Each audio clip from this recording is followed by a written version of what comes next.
Hey guys, what it is your girl Cadillac. Yes, I'm Cadillac Dixon. I'm the Drama Life Prison Wife. I'm the legally blind artist that is rapping and painting for justice, hoping to see justice before all fades to black. Yes, it's your girl Cadillac. Anyways, guys, I am coming through on January the 17th, 2023. I am off today. Yes, I'm so happy to be off. Y'all already know if you've been here, but thank you to everyone that's just joining me. I know I have some new subscribers.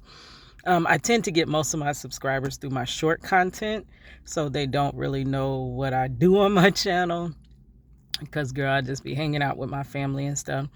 But on my channel, I devote my channel to basically family vlogging and also criminal justice reform.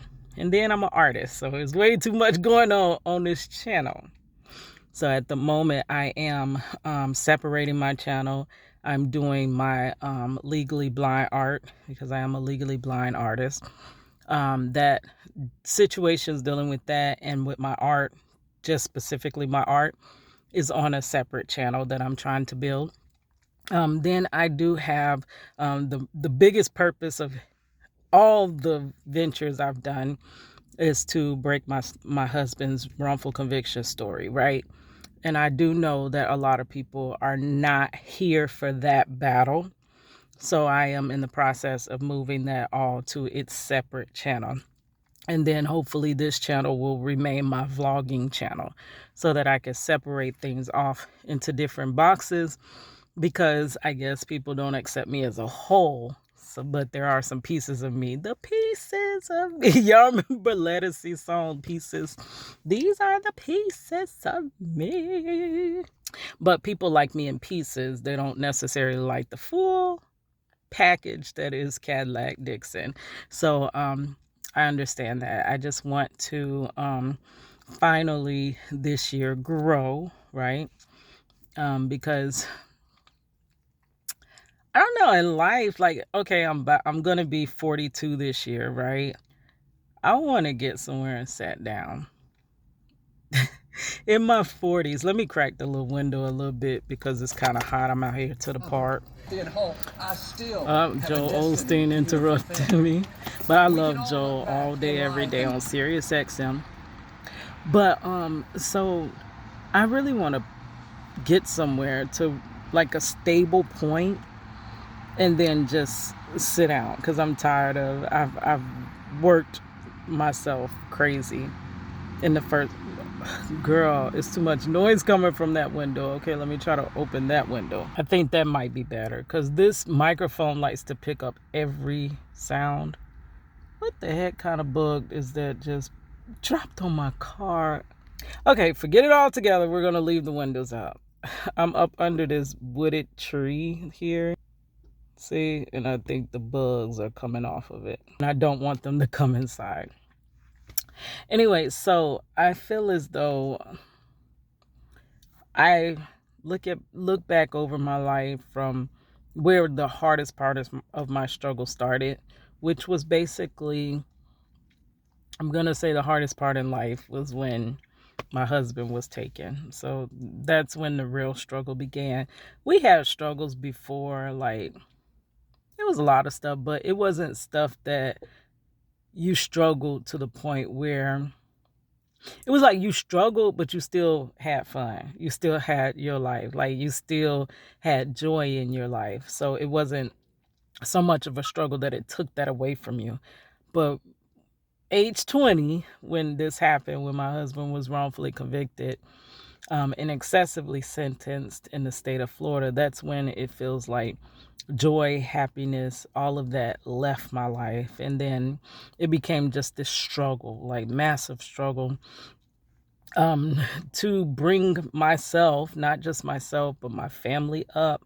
And it seems like all the hard work I've done has basically been in vain, and it hasn't elevated me to where I think I should be. Like, I don't think I should be scripting and scraping and barely making it and barely getting by but barely, like, after all the hard work I've done over all these years.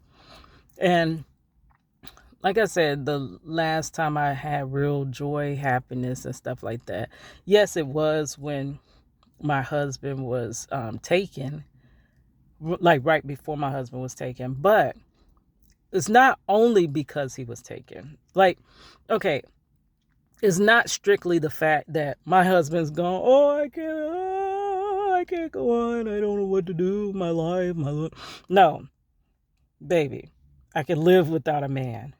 We all can live without a man. Some of us need to sit down and have some life without a man. Like, for real. It's not that.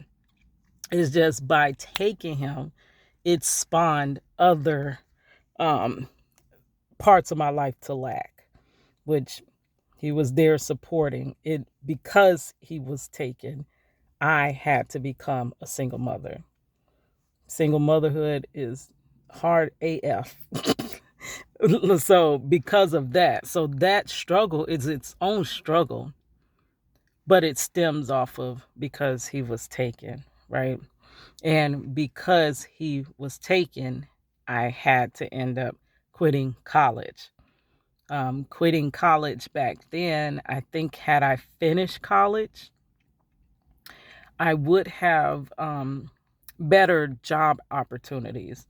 I wouldn't have continued on in these manual labor jobs, steady breaking my body down.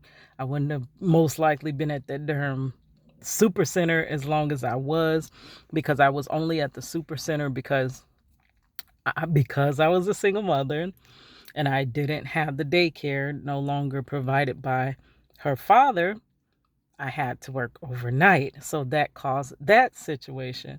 So one little intricate block in your life can cause so many other things to happen, like a domino effect. Block, girl, no, that is not the illustration. Domino effect is the best illustration.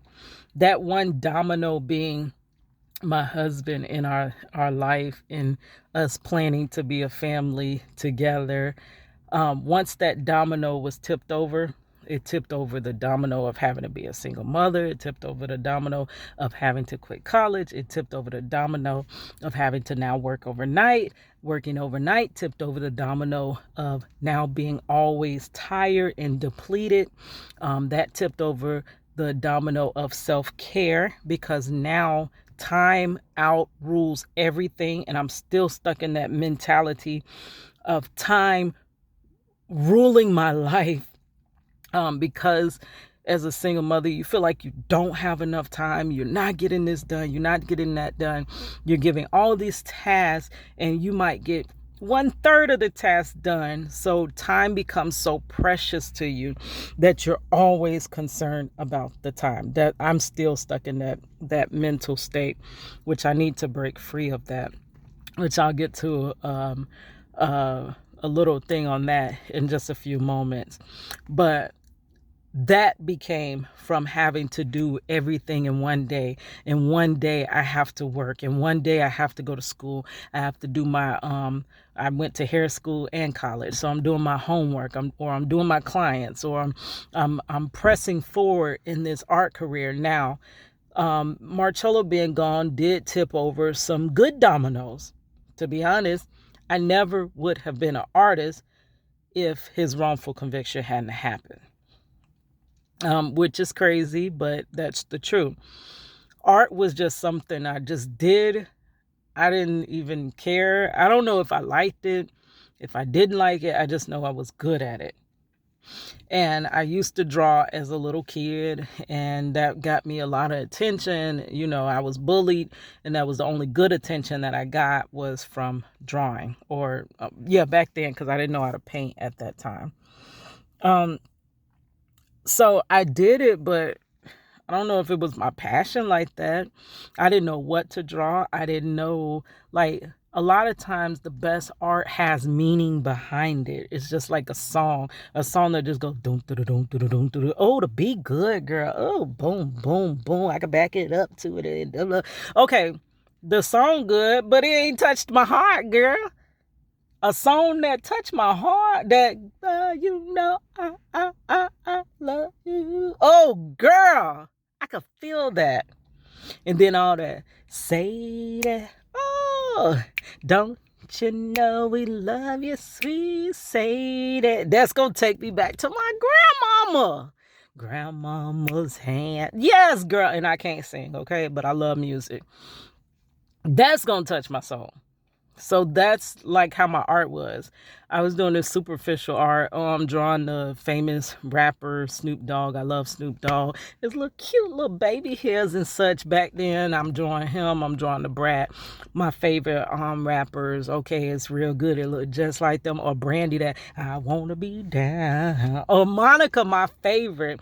Or Aaliyah, because I got the little swoop across my eye just like the girl Aaliyah. Oh, I had to do everything. The little ponytails when she had that at the top. Like, girl, that's cute, but that's all superficial. And to be honest, eventually I put down the art because remember, that was my shield to keep the bullies at bay. Oh, she can, but that's that girl that can draw.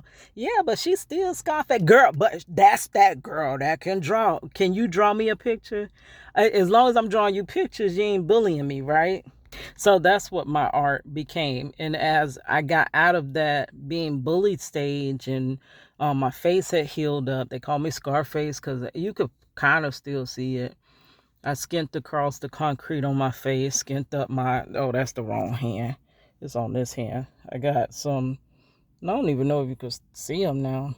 Some bruises, permanent scars from falling. I knocked out my teeth, but I did get the tooth fixed a couple of times.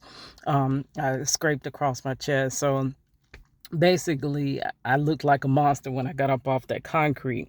And because I looked different than other kids, they made fun of me, threw rocks at me, all types of stuff. So that was what I went through in middle school.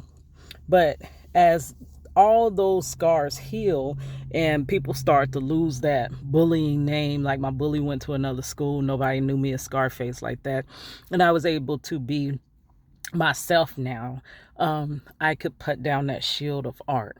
So for a while, I didn't even do art.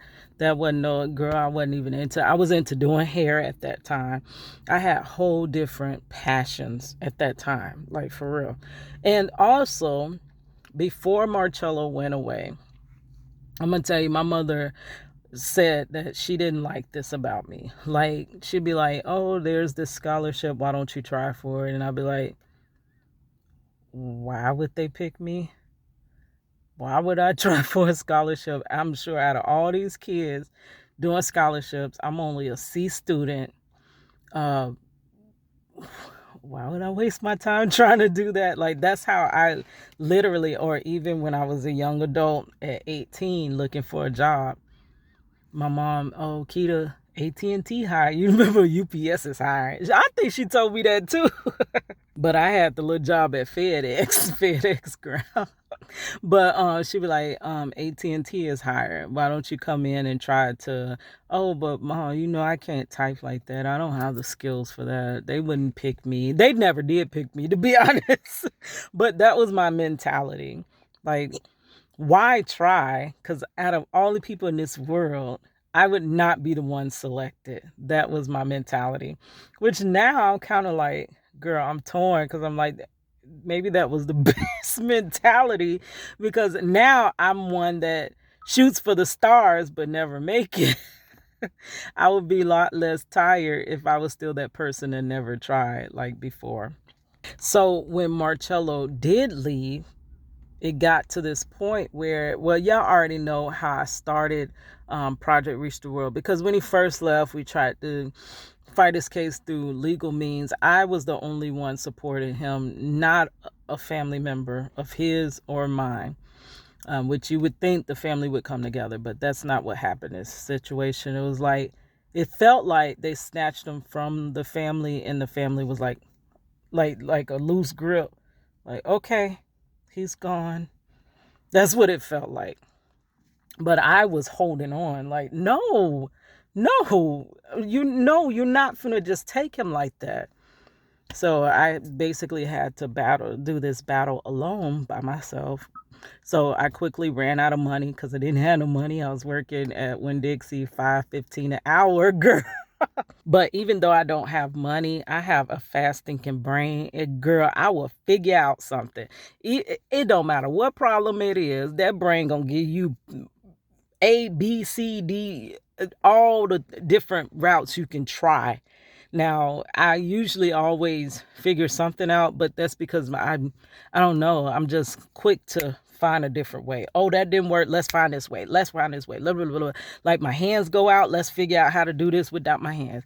Oh, my eyesight. Let's figure out how to do this without my eyesight. That's how I am. I'm a quick to, okay, that didn't work. So let me see. Maybe I can get a couple credit cards. This is how he got his bond. I barely had enough to get the bond itself, because you had to pay a paid lawyer, because a public defender is not going to do it. I had to pay a paid lawyer $1,000 back in 2002, when $1,000 was a whole heck of a lot of money. So I had to do that.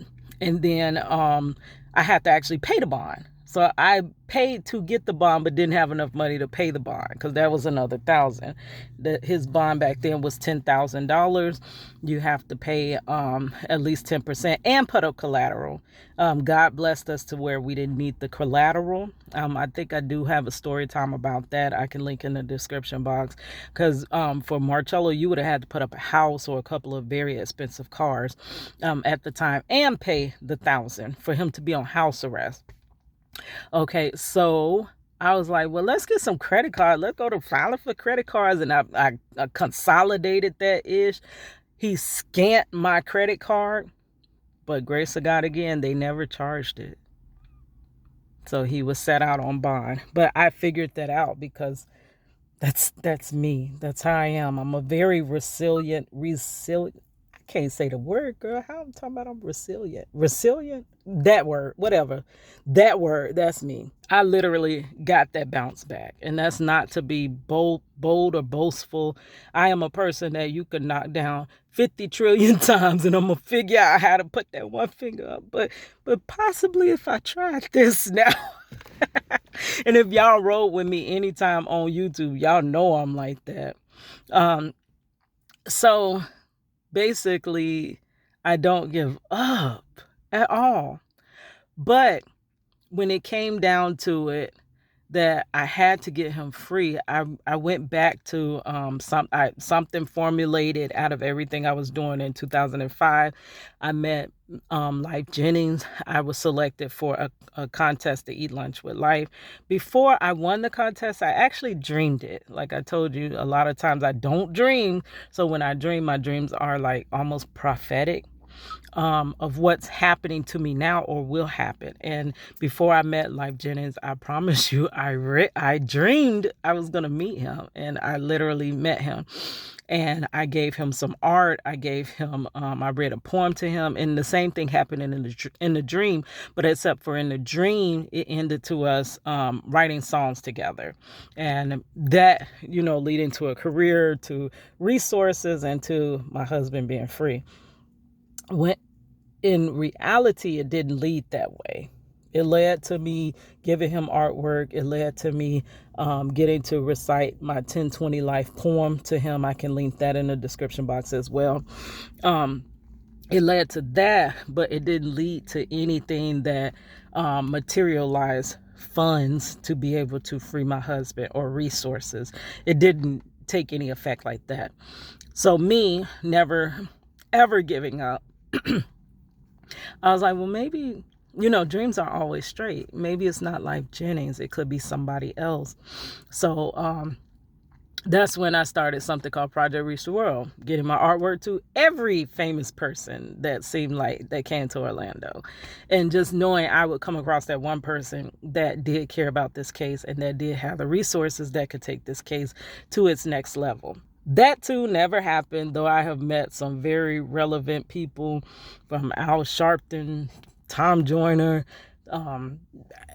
just keep naming, Tamar Braxton. I have so many of them. I have a few of my Throwback Thursdays where I used to tell those stories, Flo-Rida and all that. I can link those in the description box below. But that wouldn't have happened at all. I never would have pursued. So that art for justice My art probably wouldn't even continue had this not happened, because that was the only thing that made me pick back up that pencil and say, hey, what gets me noticed is my art. So we're going to do my art. And in that, I started finding art that I was passionate about. I started making songs that had passion in it. It wasn't the superficial song. Now, I made some fun superficial songs like Neck Bones and Collard Greens, but that still has a meaning behind it. But I never would have got to that point had I not had the passion behind it. So Marcello being wrongfully convicted actually spawned and knocked over that domino that started my art career. Marcello, oh, that's so cute. I see a couple out my side view that is walking hand in hand smiling. So cute, but then it also, the second thought, you be like, dang, wish I could do stuff like that. And they done sat on the little bench I was finna sit on because it's getting hot in this car. Like, for real. It's Florida and it's hot. So anyways, like, it spawned that. And I never would have went back to hair school. Not went back to hair school. I never would have went to hair school, period, had Marcello not been wrongfully convicted, because I seen that, hair is something that I'm really good at. That's when I got put out of college. Y'all know that the story of being with that junkie that got me put out of college. Well, I wouldn't have been with no junkies if I was with Mr. Jackson. I wouldn't have been with him if I wasn't trying to fill the hole in my heart that was taken when they took him. So I wouldn't have ended up in hair school after being put out of college. So one domino did affect a lot of parts of my life, good and bad. I never would have, this YouTube channel, to be honest with you, would not exist, though it's not as successful as I think it should be, especially for as long as I've put in time on it, because my channel started in 2000 and late 13, almost 14. And before that, girl, I had a YouTube that I can't get into it because I don't know the password, but that thing started in 2008 when YouTube started. And previous to that, I had a MySpace that came out like 2004 to 5-ish and ended in 2007, I believe. I wouldn't have did that. I wouldn't have pursued music. I wouldn't have pursued none of this. I most likely, who knows, would I've ever went for graphic design, because that was the last straw of trying to get, some type of career jumped off in my life. By the time I went back to college, which was like 12 to 13 years later, somewhat like that I returned back to college to be a graphic designer, because I'm like, I have a teenager.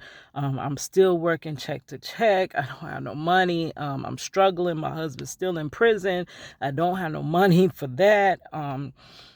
I barely can take care of myself, and I don't want my daughter to continue this pattern, this broken pattern of struggling. So let's get yourself up, which that still ain't happened yet. But I never would have graduated with a graphic design degree and a certificate in web design, almost a degree. I'm 4 classes away, girl. I'm like, sometimes I'd be like, girl, you should go back to school. And I'm like, ugh, school. And then at my age, at 42,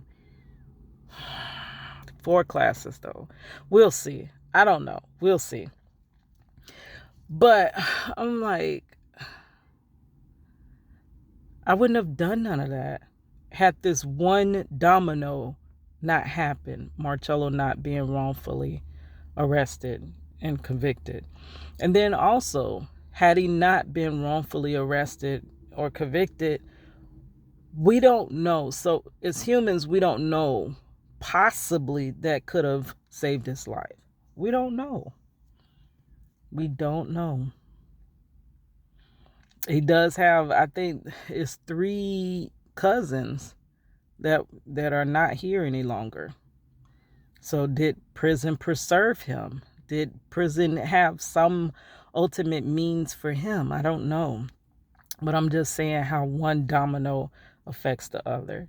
And that literally was the last time of having true joy. Now, the next time of having true joy was when my granddaughter was born.